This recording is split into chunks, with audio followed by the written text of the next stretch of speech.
She's the lady that helps us here in the house a lot. Hello. Dígale hello in English. Hello, how are you? Oh, very good. You see? This is Irma. She's helping us here. She just Okay. vacuumed my room. Enjoy your time with Father Jesse. Oh, you poor Bye-bye. kids. Pobrecitos estos. Ok, bye bye. Esta señora viene en inglés y en español. Ay, pobrecita Silvia. Tiene que torturar a la pobre mujer. Okay, hi Linda, how are you? Is Melinda there by any chance? Again? Poor Melinda, she's being tortured. Okay. So how's everybody doing? Fine? I hope. So you met Irma now, and now you know part of our family.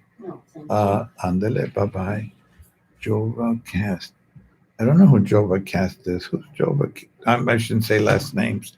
No last names. Mucho malo. Let me see. Jova Cast. I don't know Jova Cast. I'll find out who that is later. Oh, hello. Oh, so here I am. After gracias. Yeah, they just vacuumed my room right now. Thank you for listening to all the noise. So I was just in the Spanish group, and as you know, we have a new provincial. Provincial is the person who's like our president of this area, and he's the number one guy from the Mississippi down this way up to California. Ooh. And from the Mississippi the other way is the Eastern Province, and they have their own provincial. We're better than they are. No, just joking. It's a joke. Don't tell them. Okay, no, that we're both equal. I was over there for my education, you know. We had a great education. When I was at Don Bosco College, I mean, we had an excellent education. When we left and we graduated from there, and we were sent to summer school just to brush up on things. I was brushing up on my Spanish, and I took a course on Spanish history and culture, which really helped me later on, let me tell you.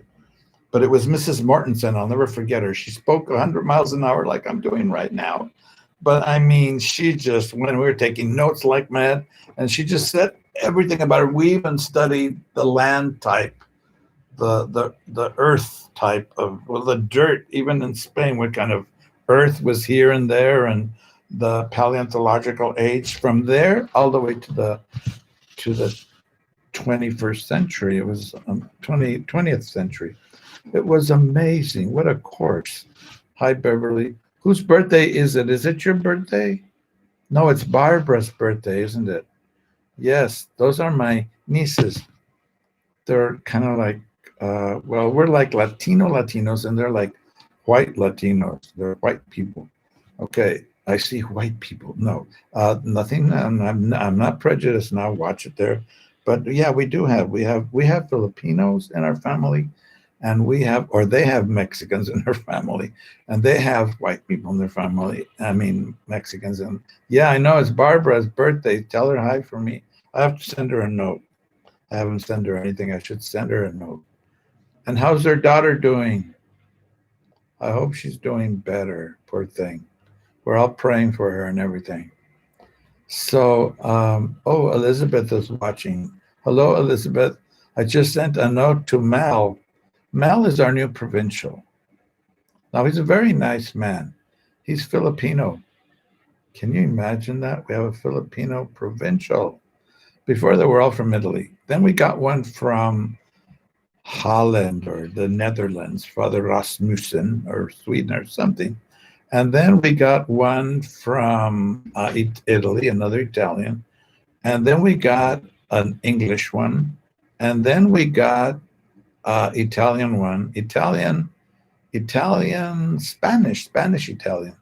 And then we got one from a German. Oh, yes. And then we have all kinds. We're pretty cool because it's California. I mean, everybody's from everywhere else. And then we had a Mexican. We finally got a Mexican. Father Ted, that was the last one we had before this new one that was inaugurated yesterday. Now, that wasn't too bad, okay? I was saying Mass at 7 o'clock, and that's, oh, I got it. I will move them in this one and then have that conversation. Oh my God, he's writing me a letter now. Anyway, I remember you telling me, and I know it was you that you.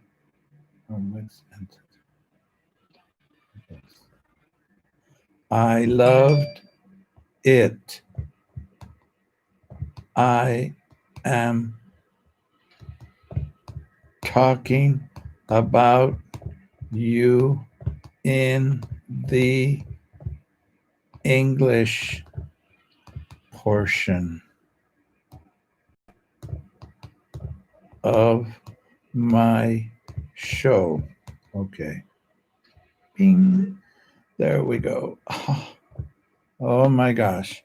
So anyway, where are you all? There you are. Can you see me again? Yes. So I just talked to my provincial again. I had to send him a note because he sent me a note. Okay. And yeah. So how's that? Oh, John is back again for more. Just in English. We just changed the Spanish to English. It's the same thing, but if it's nice seeing you and it's nice keeping company with you all. So as I was saying Mass at 7 o'clock yesterday, and at that very moment at 7 o'clock, there was inaugural Mass for Father Mal. He was our new provincial. God bless his little soul. He's taking on a big chunk of the work that we do here in the province. He's like number one, numero uno. So yeah. So I was telling you about my family. We have all kinds of people in our family, white and we have Asian. The Asian part of our family is like, wow, it's Filipino. And my niece, she makes the best lumpia in the world. I know all of you think that you do, but I mean, this is like amazing. Yes. Oh, I'm breaking up. Linda, am I breaking up anymore? No, I don't think so because I was breaking up because I was texting. I shouldn't have done that. Well, anyway, here I am. And okay, so I'm at Mass and I'm being very holy and everything at Mass. Yeah, right.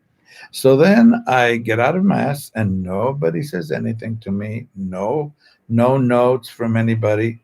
And today, well, I'm having lunch with a non Salesian who I'm not going to say his name, but he was my student in 1970. Can you imagine?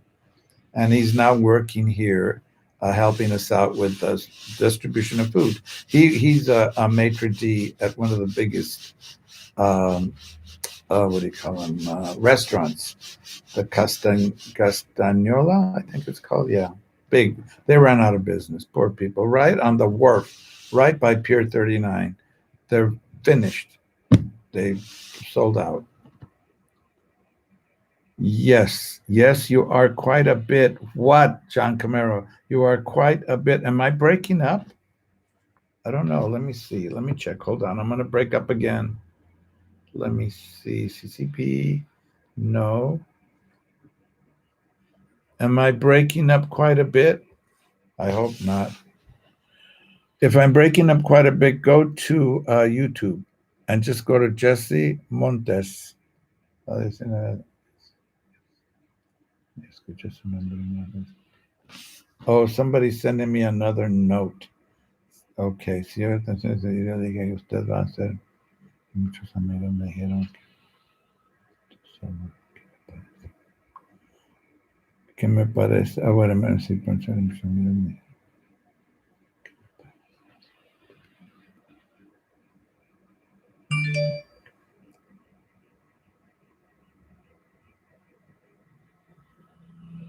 Oh my God.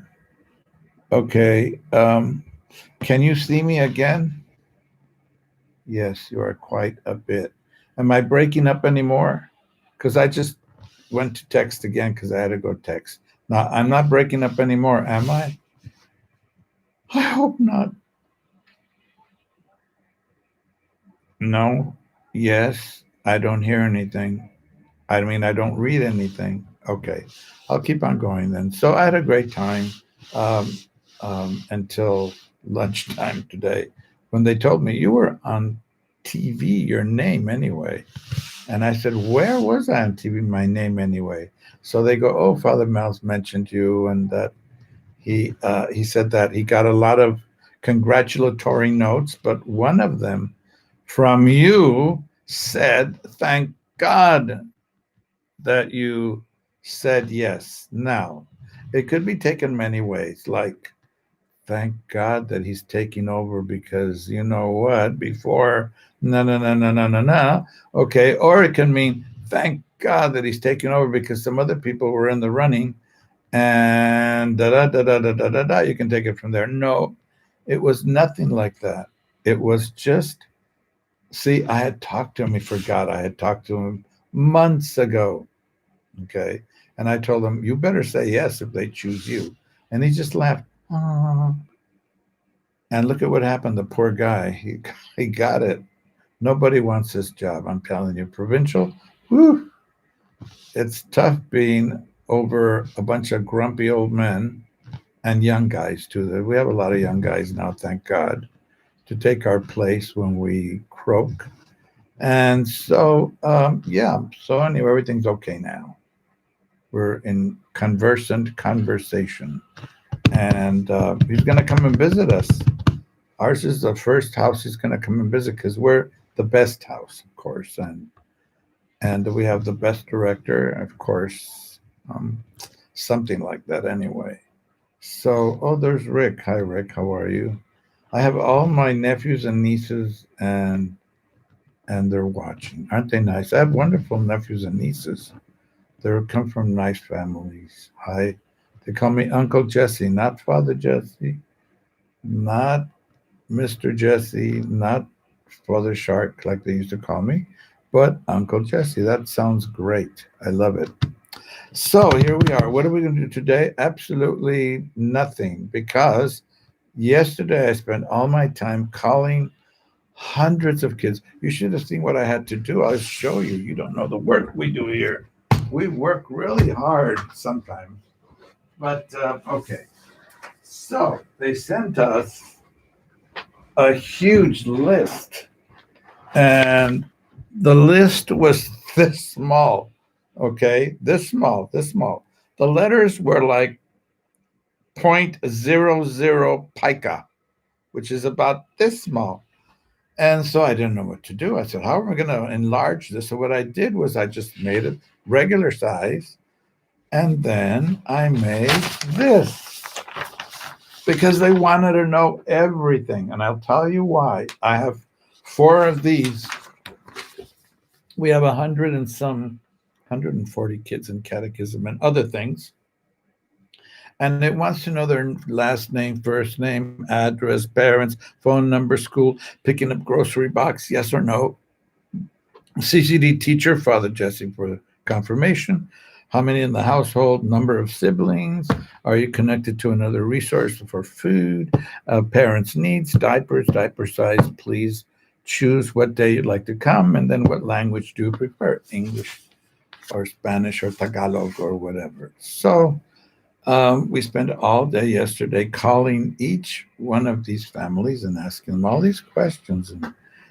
And then they made a mistake. They thought because we were so fast in giving in the information that we wanted the food today, but it was for next Friday. So this truck shows up with 100 huge boxes. I mean, it's not little boxes, big boxes, full of fruit and full of vegetables and milk, and it's amazing. And you know who's doing it? I guess he must be a multimillionaire because he's feeding the whole city. That's what he wants to do. He made a deal with the agriculture and whatever they call that office, and they have so much food they throw away, and they have so much food that they were told not to grow, but they did, and so much surplus. So he's doing that. This rich, rich, rich, rich man, God bless him, whoever he is. And we've got all these boxes full. And it's not just here. It's all over the city. And it's not a religious thing. It's just that they contacted us because one of the young ladies who's running the program, she's the one that thought of it. And then this man financed it. She was a Salesian student here at our church, and then she grew up to be a wonderful helper of the church. And then she's now at 3 o'clock, at 12 o'clock, they delivered the food, and right now at 3:30 we're going to close up. Tomorrow morning we'll open from about 10:30 to about 12, from 10 to 12. And if you need food, come and see us. Or if you know a family here in San Francisco that needs food, just call us here at the church. And what's happening is some of the folk can't come down because they don't have a car. So I'm going to pack my car up and I'm going to go to the addresses. And not only myself, but another CCD teacher, catechism teacher, we're going to deliver at their homes. It's a hard time right now. Times are very, very tough. And so we have to help each other as best we can with prayers and also with actions. Because St. Paul said that. Show me your faith without works, and I will show you my faith with works. Works, works, works. We can't just say, oh yeah, God loves me and I believe in God and I'm saved. No, let's do what Jesus said. If you see people that are hungry, that are thirsty, that are imprisoned, that are they are homeless, and all those corporal works of mercy, and you just say, well, that's life. What are you going to do? Can't save it all, but at least just help one person. It's great, because that's how God's going to judge us at the end. We don't want to be the goats. Remember, he separated them from goats to the sheep, and then he told these guys, you gave me this, you gave me that. And they didn't even know. Even the good people didn't know why. They were selfless. Because then he said, you did it to me. Well, we didn't know that. We didn't know why. Why do we go to this beautiful place? And the other ones, he just told them, go to hell. Well, that's what he said. He said, and all these guys, you did not feed me. You did not give me one up there. You did not visit me when I was sick. You did not go to prison. You don't have to do all those, but some of them. Okay. And then he told them, well, you didn't do it. So bye-bye, because you didn't do it for me. You did it you were selfish. Okay. Isn't that something? That's in the Bible. Mm-hmm. Okay, so so if you know anybody in San Francisco that has a big family, there's one family we called, okay? Guess where they are? They're in a hotel room. The government put them up, which is nice. In San Francisco, we have a good group of people. And they put them up because they got the COVID-19, the kids and the mom. So they put them there so they wouldn't infect the rest of the family. How sad, It's so sad but she said they're doing better. I called them. Oh, I tell you, this is getting worse sometimes than better right now. Oh, it'll get better.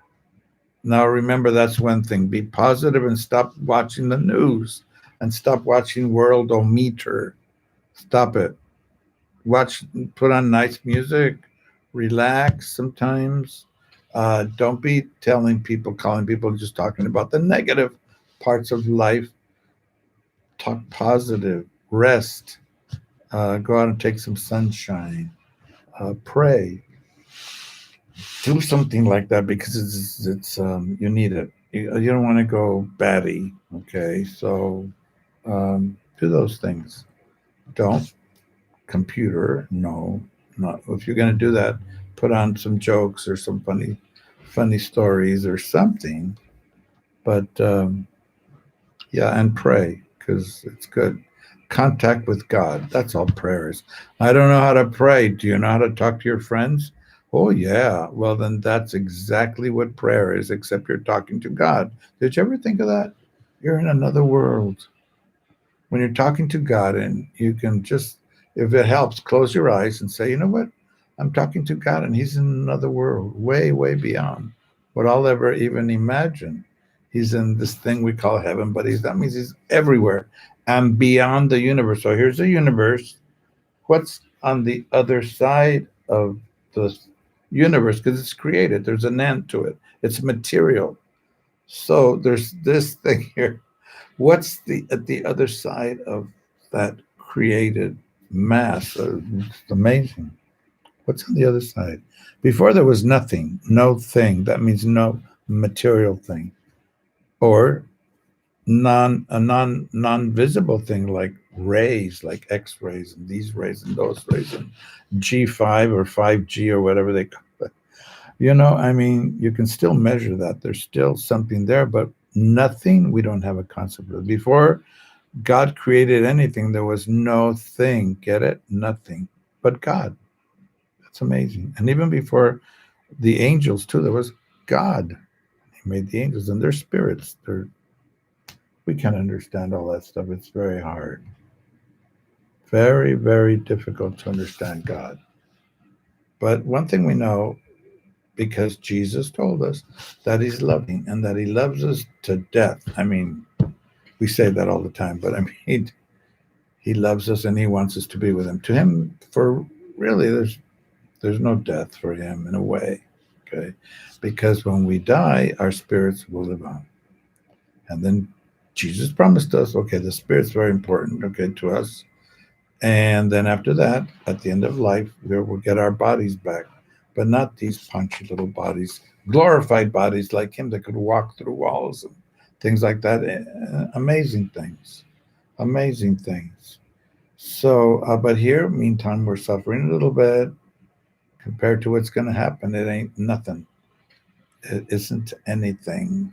Okay, that's what St. Paul, who had that sort of vision about what was going to be in the future in his life after he died. And then he goes, whoa, no one has ever heard or seen anything like this. So it must be pretty good. So think positively. That's important because, God is so good. Even though we've gone through tough times, like I've gone through tough times, you've gone through tough times. But then when you look back at the tough times that were past, you can now laugh at them or maybe cry about them still.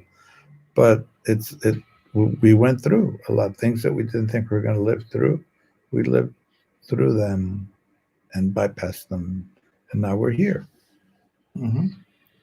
Here. So anyway, so for all of you that don't know, we have a new provincial, Father Mal Trinidad, who is our first Asian provincial in our province. That means from the Mississippi all the way down to Los Angeles or San Francisco or Seattle. That's all we call the Western Province. It's pretty nice, isn't it? Yes. So, yeah, so we've been working really hard with this food program. So all of yesterday we spent calling Sister Mary Link and myself and the catechist. We spent calling all of our kids from CCD so that we can provide them with foodstuffs. And that's a very, very good thing. Thanks to these people who donated all that food and I'm talking the entire city. Like I said, it's not a church thing. It's a really a wonderful work that clubs and organizations and City Hall and all those people are working to feed the city of San Francisco because of this one man who made a deal with the Department of Agriculture. And you can do so many things. It's just you have to start doing them. Your dreams. You have to begin somewhere. And this man began by, I guess, planning with these other officials, state officials, and then they got together, and now you have the result. A lot of people are getting free food, and also they're also providing diapers, which are quite expensive. When I was small, we didn't have like the beautiful diapers that they have now, Pampers and all that. Nothing pampered us in those days. If it were anything, they were sticking us with safety pins sometimes, oops, ouch, and then you had to wash all those, ugh, the poop off those little, what do you call them? I forget what they call them now. Diapers, yeah. Diapers. Crazy, huh? Times change.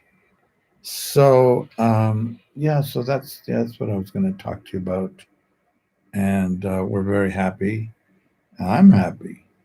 But like I said at Mass, he mentioned me. I don't know why. Why did he No, I know why. Because I sent him a note in the YouTube, and I said how wonderful that he was being chosen. Now, unfortunately, it could be taken many ways, and one of the ways it could be taken is that thank God we got rid of the old guy. And the other way it can be taken is thank God that you got it and not the other guys that were running for it. Okay. But it wasn't that. It was just like I told him months before, but I'm sure he forgot that no, he didn't forget. He's cool. So I think he forgot. But anyway, I told him months ago, I said, you know what, Mel, I hope you get it. If you get it, say yes. Because, they can say no. Can you imagine that? They say no to the big cheese in Rome. Mm. Excuse me, I needed water. So, yeah. Oh, well, here I am. Just resting after all of the phone calling is fun. I never knew how much fun it is because then you get to meet the parents, and then the kids are in the background saying, "Hi, Brother Jesse, hi, Brother Jesse," and the parents, you get to really know them because you spend some time with them instead of just seeing them after catechism class high, and they don't have time to really get to know parents. But here I got to know parents pretty well now, and especially those poor parents that poor mom and those two kids that had the COVID. I would never have known. And now we can pray for them. But like I told you, it's very nice that the city gave them a room to stay in. It's amazing. San Francisco, you got to hand it to them.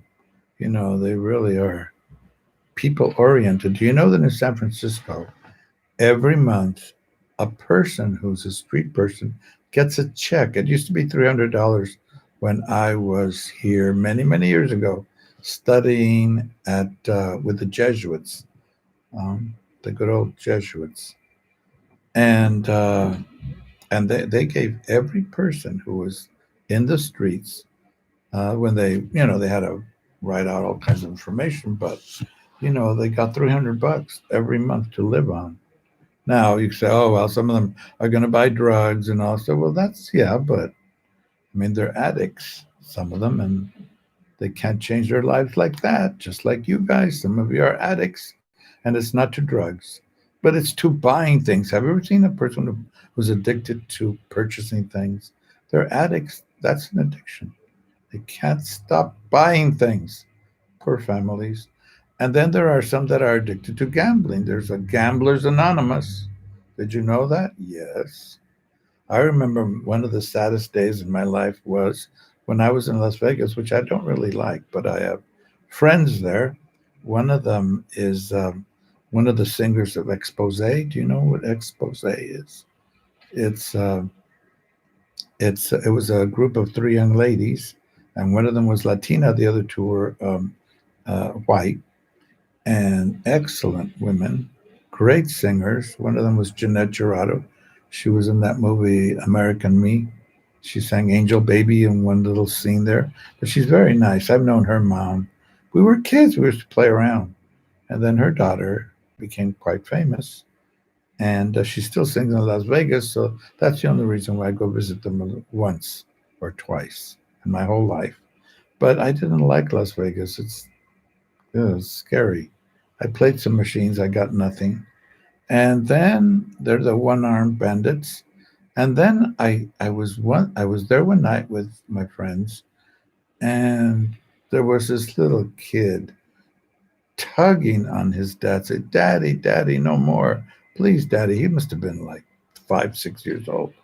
Horrible. So that's an addiction too. Okay. And you can't break an addiction like that. You can't. You can't. Oh, somebody asked me. Maestrías, that's right. Sí. Gracias. Gracias. Somebody sent me a note in Spanish. Doris. Okay. Yeah. And, it just, where were we? Oh, I got distracted there. Okay. So, anyway, let me tell you. So, when you see somebody in the streets and you go, he's going to use it for drugs, well, I'm sorry. He's on the streets. You have a roof over your head. He's got an addiction. And what's the only good thing about an addiction is that it lessens as a Catholic and say, oh, I sinned gravely. Well, it lessens your sin because why? Because to have a sin, to make a sin, to commit a sin, you have to have three little things. Number one, first of all, it has to be sinful. Don't make sin when there's no sin. Some people do that. Oh, you looked at that for 2 seconds. It's a sin. No, I don't think so. You have to think. Number one, it has to be sinful. Number two, you have to know you have to be aware. You have to be awake. Okay. Oh, it was at nighttime. Well, were you awake? No. Well, I mean, geez, or you were half asleep or something. Okay. Then the last one is your will. It has to be will. You have to want it. I want to do it. Okay. I choose to do it. Okay. So let's say that you are the first one, you have to be aware, or the second one, you have to be aware of what you're doing. Like, for instance, I keep on telling you this one, it's funny, but it's not meant to be funny, really. This man has a dream and he's sleeping with his wife. This man has a dream that he shoves a gigantic marshmallow into his wife's mouth and she's gagging and she dies. He wakes up and there's his wife with a pillow stuffed down her throat and she's passed away. Well, when the cops come, you're not going to tell them, I had a dream that it was I wasn't aware. Now they're not going to believe you. You're going to go to jail. God will believe you. He knows you didn't do it purposely. You weren't awake. You weren't aware of what you were doing. I'm exaggerating this. Okay, so then, yeah. So you have to know what you're doing. Okay, number one. Number two, it has to be simple. Now, there are people who make sin where they're not. Like the Puritans. You know who they are, don't you? They were kicked out of England, and guess where they landed? Unfortunately, they had discovered the New World. So they came over here. They go, oh, good, let's go to that new place. We can be weird there. So I shouldn't say that, but the Puritans, they said, ooh, you can't watch plays because they're nasty and all that. No Shakespeare plays, no more plays. When they took over England, and they did, they kicked Prince Charles, or then King Charles, or wherever he was, the second, I believe, and he was in. That guy went to France. He escaped, but when he came back, and they had gotten rid of these Puritans, he reestablished theater, and he said, we've been putting guys as like in Romeo and Juliet. Juliet was a guy. Okay, they just had guys playing women, but in France they have women playing women. Let's do that. Okay. Revolutionized. These guys took off, and everything's bad and evil, and that's why we're like we are. If you go to Rome, where all our priests are, and you see the programs that they're watching and the commercials that they watch, you're going, oh my God, whoa, this would be a no-no in the United States, but it's a whole different mentality. Sexuality, sex is a gift from God, and they respect it, but it's you know, totally a different way of looking at, not totally, well, a little bit of different ways of looking at reality. And so you kill somebody, it's a sin. I mean, if you don't know if that's a sin, you're having problems. And then the last one is will. And if for a mortal sin, this means you're going to cut off the life of God from you, which is spiritual. It's God's life in you. For that, you have to have full consent of the will. Now I'll show you more or less. I'll show you more or less what full consent of the will is. Here we go. Are you ready? Okay. I'll use this box here. This is my niece, although she's already very, very old.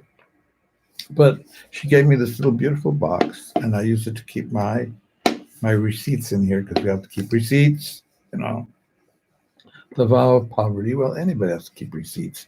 Sometimes I wonder.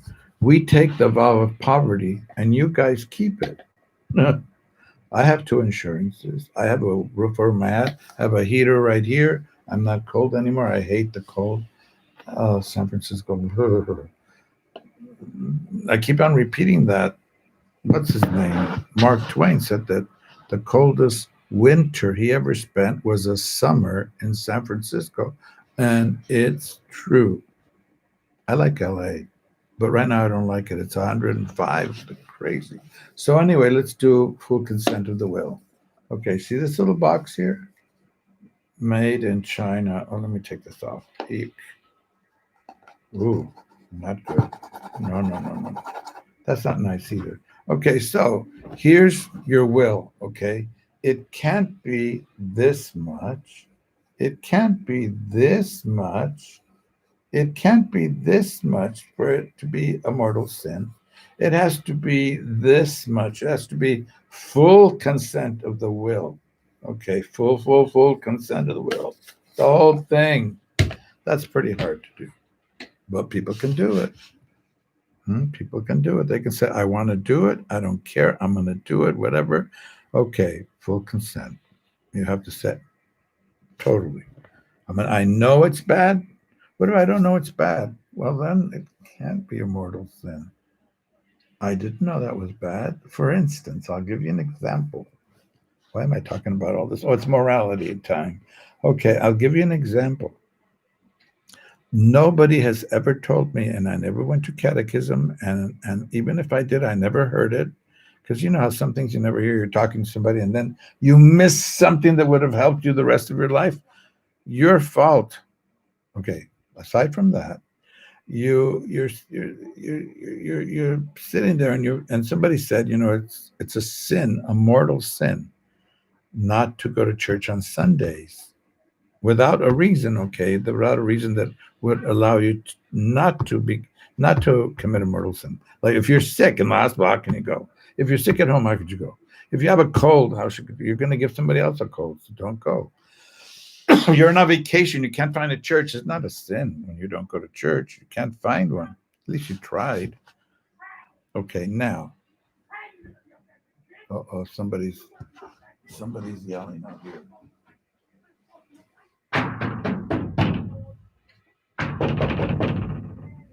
These people are yelling out here. We have a person who's out there, who's a street person, and he's always cussing. I mean, I've heard words. I've heard things that I've never heard before in my life. This guy really knows it all. But the poor man, and he sleeps there all the time, and we can't. I bring him coffee and stuff, and he thinks I'm like the Archangel Gabriel or something. Oh, the angel's coming out to give me food. Okay, but I mean, the poor guy, he doesn't have anybody, anything. He's always there. Well, he goes off during the day, but he comes back at night. And he cusses but then when he sees me, he stops. But then I leave and he starts again. So he's right here, right across, right next to my window, driving me crazy all day. I mean, at night when I'm trying to work. But that's what we have to do. We have to see Jesus, and you see Jesus in him more than other people. Because remember, Jesus is in the suffering. You know, what you do to the poorest, the one you think is the worst in the world, you do it to me. Yes, and they don't have to be Catholic. They can be anybody. Okay, atheist, anybody. Okay, so I hope I can get them out of my ears. I think I'll take my hearing aids off a little bit. Ouch. Yeah. Oh, good. I can't hear him anymore. I can't even hear myself talking. Okay, so that's where we're at. You have to want to do it. It has to be bad, and you have to know you're doing it. Your intellect and your will. You have to know that, okay? And then the thing has to be bad. So you don't just do something and, you committed mortal sin. No, you have to think of those three things. We used to think mortal sin like that when we were kids. Oh, you did that, so you committed a mortal sin. It's black and white. No, there's a lot of gray area. But thank God, huh? Thank God. Now, what if you didn't know all that stuff about mass and all that? Okay, and you miss mass a lot, and you didn't go until one day somebody tells you, you know what, it's a mortal sin, and you have to think about it. Well, I still don't think it is. Okay, it's your conscience, but that doesn't. You have to, really think of it. You can't say, oh, it's my conscience, and I'm going to go for it if you're just not really wanting to look at it seriously. But what if even then you say, I try to believe in this, but I still don't think it's a mortal sin? Well, it says in morality books that you have to follow your conscience, even though it's wrong.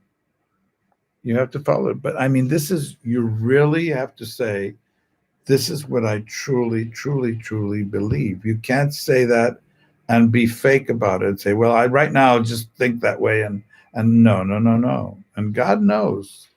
God knows your innermost thoughts. But let's go back to the people who want to be good Christians and want to be good Catholics and want to be good people serving God. And they didn't know that it was a mortal sin not to go to Mass on Sunday. Some of you say, I didn't know that. Well, guess what? From now on, it is, because now you know. See how that works? I didn't know that. Well, up until that point, and even then, of course, then you have to say, well, I still don't. Okay, well, that's you. But this is what the law of God says. Oh, but it's not Sunday. We're going on Saturday. Well, it's the church law, Sunday. Okay. That's the day of the Lord we chose. Now, that day or Saturday evening, because, for the Jews, as soon as the sun went down, it's the next day. Okay. So that's why we can say Mass on Saturdays and it counts for Sunday. But we don't say that anymore. It's just your obligation day Mass. And so, it works that way. So now, every time you don't go to church and you know it's a mortal sin and you're a good Catholic, you're a good Christian, you want to follow the rules. Yes, but it's a church rule. Well, guess what, friends? Jesus told the apostles, what you decide on this planet, I'll hold it as true up in heaven. And whatever you say is not the way it should be on earth, church, up in heaven, I will say that's not the way it should be. It's wrong. God gave the church that power through the apostles. I mean, you can say all you want, but that's the way God acts. Like the Ten Commandments, we should follow them. So now you know. So now you can't just say, oh, you committed a moral. You have to say, did you know what you're doing? Did you want to do it? And was it really, really very sinful? If it's not very simple, then we call it a venial sin. It still makes your relationship with God kind of shaky, but it doesn't destroy it like a mortal sin does. Now, what if your intention too, what you want to do with that? Okay, that has a lot to do with it. If it's a good thing or a bad thing. Well, what if it's a bad thing? Like, for instance, you get together with these guys and they have guns and they go, we're going to rob this bank. Okay. We're going to rob this bank. Whoever gets in our way, we'll just kill him, shoot him anyway. So they go, yeah, let's do it. They've decided to do that. That's the sin right there. Now they just have to carry it out. So they go to the bank and they have these guns out. And they're having a police convention in the bank itself. Well, you're not going to go in there. So they put their little guns back and they go home and they go, oh, good, we didn't sin. Yes, you did.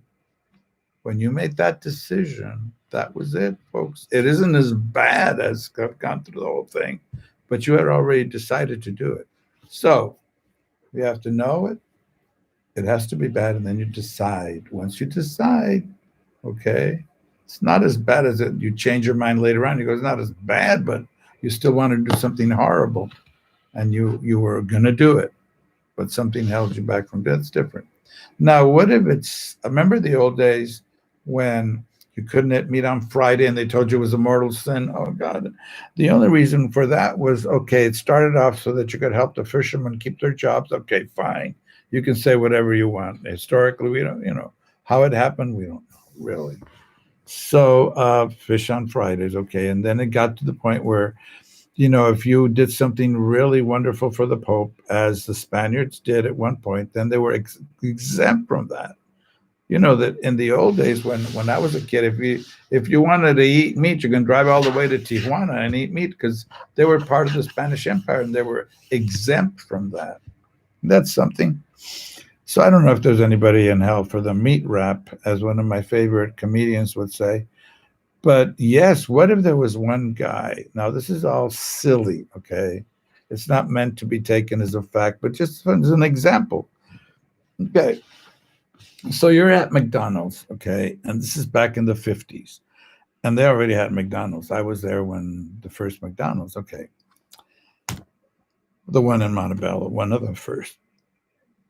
And so we go over there, and it's Sunday, and you're malicious. Okay, you're a Catholic, but you're not a good Catholic. You're a fallen away Catholic. So you see all these Catholics that you see at church, and you go, you know what? I'm going to eat this hamburger, and it's Friday, and I don't care if I go to hell or not. It's a mortal sin. So he starts eating it, and then he starts choking, and he's dying. Then he goes, "Oh my God, I'm going to go to hell." He looks up at the calendar. And it's Thursday. So he goes, "Oh, I'm dying, but I'm not going to go to hell." He dies. Well, God won't. I don't think he'd send him to hell for that, but I know he wouldn't do that. But he had already committed the sin because he had decided to do that. And it didn't matter whether it was his bad intention. See how that works? Whereas there's morality is very, that I have to be careful what I say. Don't take it for God's sake truth.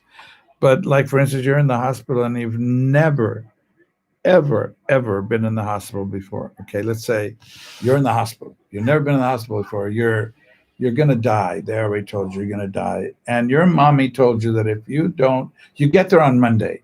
And your mommy told you if you don't go to Mass, you're going to go to hell. I mean, you have it in your head from all the living that you've done. And this is the first time you've ever been in the hospital. And you're dying. And so you say, oh my God, it's going to be Sunday in a few days. And if I don't go to Mass, I'm going to be sent to hell, my mother told me. And so he's worried about it. And comes Sunday, and he goes, I know I'm going to go to hell. There's no Mass here, and it's a Protestant hospital, and they have services, but they don't have a Mass. What am I going to do? And there's no Catholic chaplains. Shame on Catholics that don't have Catholic chaplains in their hospitals. Shame on the Catholic chaplains. There should be some. So anyway, this guy is going to die, and he's got all these wires stuck in him and everything, and IVs and DVs and DVDs and everything, and he's just got them all, and he can't get up, of course, and he dies. He goes up to heaven. What is God going to say? Ooh, you didn't go to Mass on Sunday? No. He's going to tell him, you know what? Even if the Pope had gone there and told you it's not a sin, you still wouldn't have believed it because you were so entrenched in your thought that this is what you thought. Well, my son or daughter, that's called invincible ignorance. That's a nice theological term. Well, it's used by theologians to say that there's no way anybody in the entire universe, angels, God, Jesus, Mary, could ever change your mind because that's the way you thought things were. So coming to heaven, it wasn't your fault. You just had invincible ignorance. It cannot be conquered, your ignorance. So it's not your fault. Come into heaven. Come on. See, so God is so good to us. He's not out to get you. He's out to help you so that you get to heaven. That's the only thing God wants is for you to go and live with him in heaven. But you know what? You can live with him in heaven here because he says, if you allow me, my friend, who are baptized, and you say, come and stay with me, we will come into you and make our home with you, and we will dine with you every day. Isn't that neat? They don't need the food or anything, but this is a way of speaking. A very poetic way of God telling us how much he loves us. So, I went over time, 10 minutes. Sorry. I just get carried away sometimes because God is so good and my phone is running out of energy. I forgot to plug it in. Excuse me. No, this is not the right blood. Oh no. Oh, this man is still yelling out here at the top of his voice. So I have you now with enough power to keep you going. Oh no. Now what happened? Okay, there you are. Okay, well, I have to go now. So I'll see you tomorrow. And then don't forget Sunday Nada, because that's a day I spend with my cooperators sometimes. Those that want to be at the Salesian family. Okay. Hi, Liz. Liz Viego from Watsonville. Nice seeing you again. So it was nice talking to you today. Sorry I went over time. I have to go now to watch my favorite program, Judge Judy. And I really like her. She's so cool. Because I learn a lot about legal things. So have a nice. Oh no, I can't do that. I have to go down and give out food to the poor. Like me, I'm poor. Well, we're supposed to be poor. We take the vow of poverty, chastity, and obedience. Susie Servin, please answer me, Padre. Where did God come from? Okay. Oh, no. Oh, I have 5 minutes left. Well, I'll try to explain this to you. Okay. God didn't come from any place. God always was. Because if something was not always there that started everything, why are we here? Did you ever think of that? Why are we here? How are we here? If something didn't begin it. Like, for instance, you see this book here and this book here. Okay, let's take these two books. You can hold these up like this for 100 years. And if this one doesn't fall on this one won't fall. But you can't have this one falling and then this one fall after. What? It doesn't make sense. See what I mean? You can't have, okay, let's do it this way. So you see, it's not that easy. You have to think about it a lot, please. Okay, think about it a lot. Okay. Let's say these are the only two things that exist. These are the only things, and they're side by side. These are the only two things that exist, and they're side by side. Pretend they're floating, okay? But they're floating all the time. They're never going to touch each other. Nothing's going to happen. Nothing, no action, no nothing's going to happen. How is this going to move, or how is this going to move? Okay, let's say that the only way they can move is if one touches the other. Now, if this touches the other and moves that one, this one's the one that started it all. Okay? If this one goes this way and hits this one and makes it move, this is the one that started it all. This thing, okay, this thing was not moved by anybody. Did you notice that? It was not moved by anybody. It moved itself. Whoa. Then it touched this, and then that moved.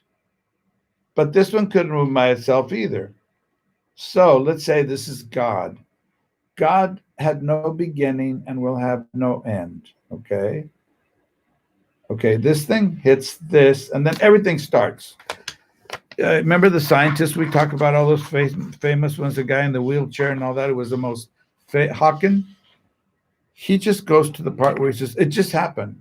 You can't do that. Go to school, and the professor says, okay, how does this a combustion happen? Spontaneous combustion. Well, it just happened, teacher. No, you can't do that. What is A plus B equals C? How did it happen? Oh, it just happened. No, you have to explain it. Things don't just happen. And that's what happens with scientists. They're trying to get into something that they don't know anything about, but is revealed to us. And theologians and philosophers, not just people dealing with God as, a holy whatever. They want to know what's the principle that moves everything. Philosophers and all that, So, like Hawkins, he says, well, it's gravity. That's the beginning of all things. Well, that's in this new book, and he's dead. And he's probably up there with God saying, oh my God, you really do exist. And he's saying, yeah, sorry you didn't think about it more, or I don't blame you. It's pretty hard to say that this man is Jesus is God and all that. And he revealed God to everybody. It's hard, but that's where faith comes in. And faith is not something, spiritual. First of all, no, you have faith, human faith. You trust your mother's not going to poison you. That's faith. You don't know. She could. She has the ability to do it. But she loves you, so she's not going to do it, okay? But some mothers do. They kill their kids. Ugh. So anyway, see what I'm saying is you have to have something, someone, something that starts things. Otherwise, it'll never happen. So the one who started everything but was not started is God. And not only that, but there's no, see, you have to study. We went through this before, but when you come in to this kind of a talk, you don't, you can't get it because you need the basics. And I'll tell you one thing, okay, and I'm going to try to help you with that, is just think of cause and effect. Do you know what dominoes are? Yes. Have you seen those things? Look at it. Look at in your computer, find the dominoes that, hit each other. And they go for a mile all the way around, hitting each other, hitting each other, hitting each other, hitting each other, hitting each other. And they're just pump, pump, pump, pump, pump, pump, pump, like that. If you don't start the first one, nothing's going to happen. Somebody has to move it, but ain't nobody moving him. Oh, but I'm moving myself. Well, of course, your hand and your mind and everything, and God keeps you moving. Okay, fine. But you have to touch the first one, and then they all go. That's called cause and effect. Okay, everything's like that. But you always have to start with the cause. Now, some people say, no, see how they went all the way around like that? All the way around, all the way around, all the way around. Why can't they keep on going to the past? Eternal movement, eternal matter going all the way to the past. And when you get to the last one, say, no, there's always another domino, and there's always another domino. So you don't need God because we have eternal matter, eternal things that you can touch and feel. See? But that's not true because a pagan, 500 or some years before Jesus ever landed on this planet, said that's not true. I can prove it to you. That your theory, they were called atomists, these people, that and the only thing that existed was matter. Aristotle says, no, there's also immaterial things like your spirit. Oh, yeah, right. Prove it. Okay, well, first he says, first I got to prove to you that you can't go all the way to infinity with your little plots of cause and effect, cause and effect, cause and effect. They go, prove it to us. Okay, sure. Get me a pot with water in it. I'll put it on the fire. The fire is the cause and the effect is the boiling. So what? Oh, really? And now, can I hit you? Sure. Ouch. My punch was the cause and your ouch was the effect. Do you get that? Well, we know that, but that can go over and over and over forever. Punch out, punch out, punch out, and then to the future, punch out, punch out. There's no God. No, no. I'm not talking about, he didn't even know about God, that God, our God. He just knew that there was something bigger than him that could start everything, but not necessarily have anyone start him, that he started everything, boom, or she or whatever. So, press a button and the bomb goes off. Okay, now that's cause and effect. The only other combination is effect and cause. Let's try that, see if it works. Ouch, and then you punch him. Doesn't work. The water boils, and then you put it on the fire. Doesn't work. It's ridiculous. It's laughable. The bomb goes up, and then you press the button. It doesn't work that way. What are you going to press it with?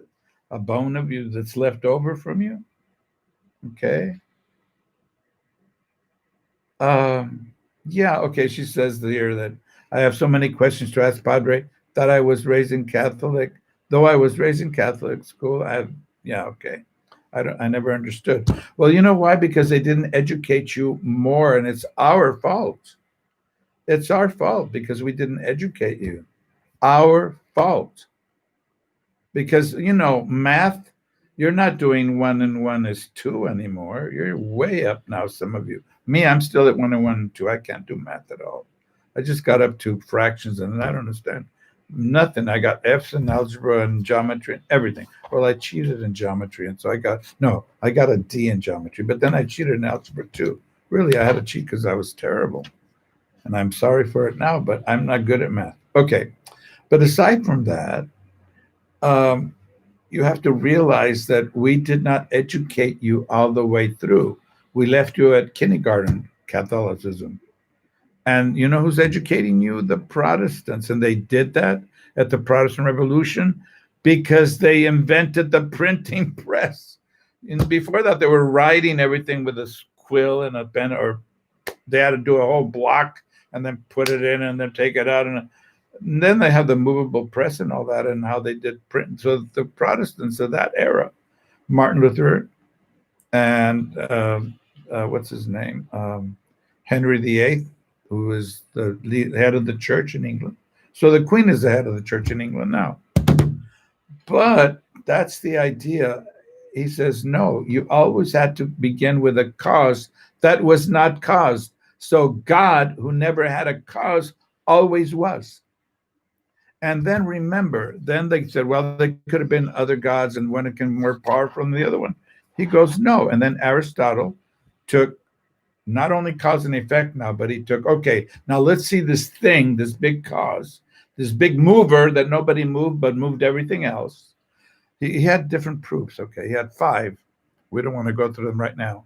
That was a pagan. And then St. Thomas in the 13th century, after Jesus' birth, he used them as proofs for God. He just took them. Pagan stuff. That's why people irk me that say, oh, the Catholic Church, you know, they do this and they do that, and they took it. And people who are not Christian, they go, well, it used to be a pagan feast. Easter used to be a pagan feast. And so was Christmas. It was a pagan feast of the lights. But then we Christianized it. What's wrong with that? Nothing. We just made, okay, that's Easter because figured out this and that and that and that. And, you know, it was all for the idea of seeing God's life every year from when he was a baby and before he was a baby and when he was a baby and then he grew up and then it's just a cycle. So what's wrong with that? Nothing wrong with that. Okay. Churches were pagan before. There were from a Mithriatic religion where they used benches. And when this idiot emperor Theodosius, he said, now everybody has to be Christian. Oh my God. Baptized. Then they were looking for places because they used to have the ceremonies at their homes before, not in the church. And they used their own language, which was Latin. And some of them used Greek and some of them used Hebrew. So it's not that. And the only reason why we don't use the languages that the Protestants use, because that's why. Because the church says, ooh, the Germans are using German now for Martin Luther. We're not going to do that. And you know, most of the things that changed with Vatican II were already in the Council of Trent in the year 1530. They were there, a lot of the changes. Let's change it to our own language. As soon as the Protestants did it, we were snubbing them. Oh, no, we're not going to do it. Well, that's our fault. There's so much to learn, but we don't have time to do all this whole thing right now. We don't. Okay, so then the last thing I'm going to say is, and I hope that because you asked, you know, who made God? He always was. And now the big one. Do you have time? If you have time, I have time. I'll just skip Judge Judy. I'll tape it. No. Okay, so this is it. Cause and effect. Okay, we already know there has to be the cause, the one that was there all the time and caused everything else. Now we're going to see what kind of a cause it is. Now, we call this actuality. Right now, I touch this and it's actually there. This is actually there. Ooh, touch. I'm touching it. I can see it. I can feel it. Everything I can see and feel and touch is there. And even if I don't see it, I can have a little measuring counter, like a Geiger, we call it Geiger counter. I can have a measuring instrument that can measure the radiation in this room or whatever. I don't see it, but it's still matter, but I don't see it. It doesn't have color. If they could color it, then you would see it. Or Yeah. So, okay, so we have now actuality, okay, but then we have something else, which is called potentiality. Now that means that something can become something else, has the ability to be something else. Like I was not a priest when I was a little boy, but inside of me, somehow, there was potential to be a priest, otherwise, there could not be one. Now, some people have potential to be anything they want to be, but what if you don't have any arms or legs? You can't be a surgeon. Well, maybe you can with all the new, I'm looking at something and it'll work by itself and all that. Yeah, maybe a little bit, but in the past, no. You don't have any arms or legs. You can learn it though. You don't have to actually do something to learn it. Look at Helen Keller. Since she was a little baby, she couldn't see, she couldn't hear, and she couldn't talk. And she wrote books and she described beautiful things, and she never saw them. But she had a concept. She could think. You know? And then we'll talk about that later. How do you know we have a soul or a suke, as Aristotle the pagan called it, the life principle? Okay, but let's go back to actuality. This is actually a book, but it wasn't a book all the time. It was potentially a book in a tree, okay, or whatever this is made out of. Now it's all uh, what do you call it? Yeah. Oh, my mind isn't working. So this is a book, but it has the potential to burn. Okay, that the ability to burn. If this book did not have the potential to burn, I could throw it into the sun and it would not burn. That's the way things work. Okay, everything has a potential. This whole building can be ashes. Then you don't call it ashes anymore. I mean, you don't call it a building anymore if it burns down. But it has the. Well, show me the ability. You can't. It has to be in a thing, or in a thing that exists, or whatever exists. Okay. Okay. This used to be earth and rock and chemicals and all that stuff. Now it's this. Okay. Now it's no longer potentially uh, this, but now it is this. See what I'm saying? A doctor. He's a little kid, okay? And he wants to be a doctor. The potential is in him. Show me the doctor potential. Bring it out and show it to me. You can't. It has to be in something, okay? This turkey has a potential to be food for human beings. Show me the potential of being food for human beings. You can't. Once you take the little feathers out, you kill it, take the feathers, and you eat it, then it's no longer potentially, it's actually now food for humans. See how that works? Okay. Okay. Now, if everything has potential, okay, can you have potential by itself? No, because you have to take it, you have to make it from potential to actual in something or some person, somebody, what anything created. Like this was wood. Now it's no longer considered wood. It's considered a little box where I can store things. But before, show me the wood. Okay.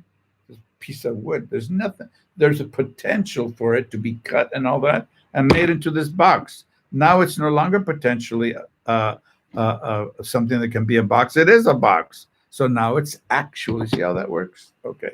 So you can have A plus P, but you can't have P by itself. You just can't. It's in something. It's in A. Okay. Now the biggie. We know there's A. We can see A. We can see A. We can see actuality. Everything is actual here with a lot of potential in it to be whatever it can be.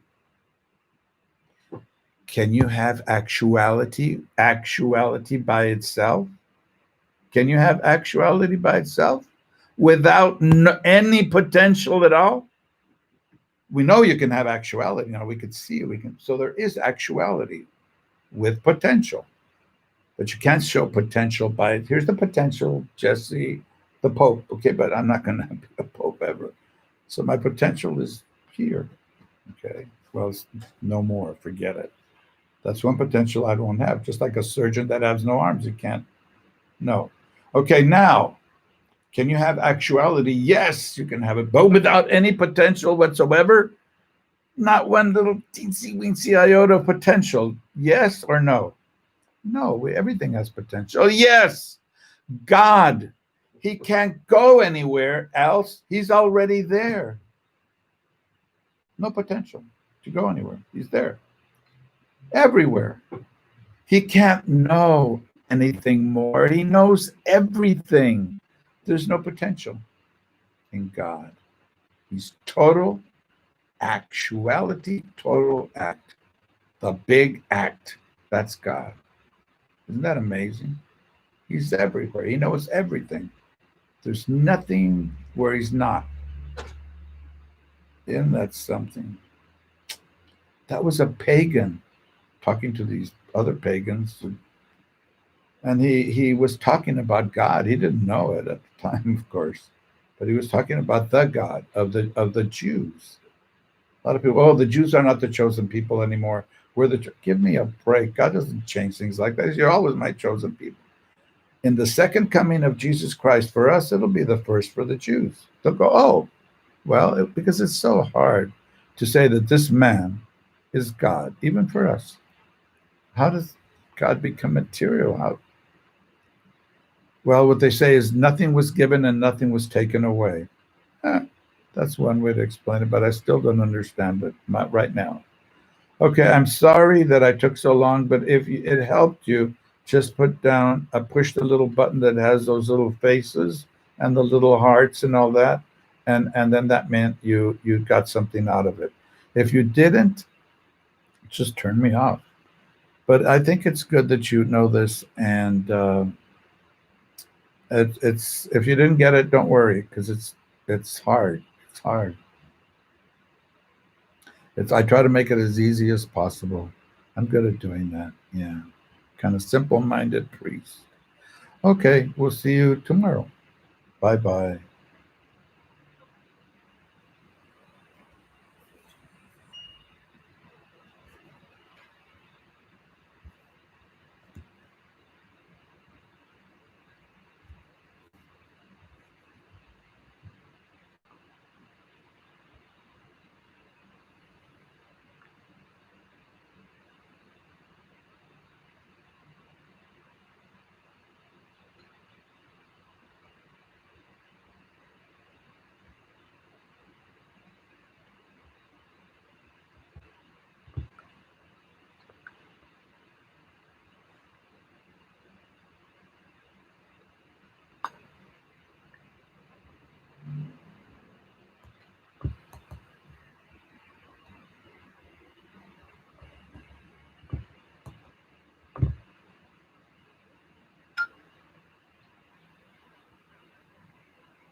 Hmm.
Hmm.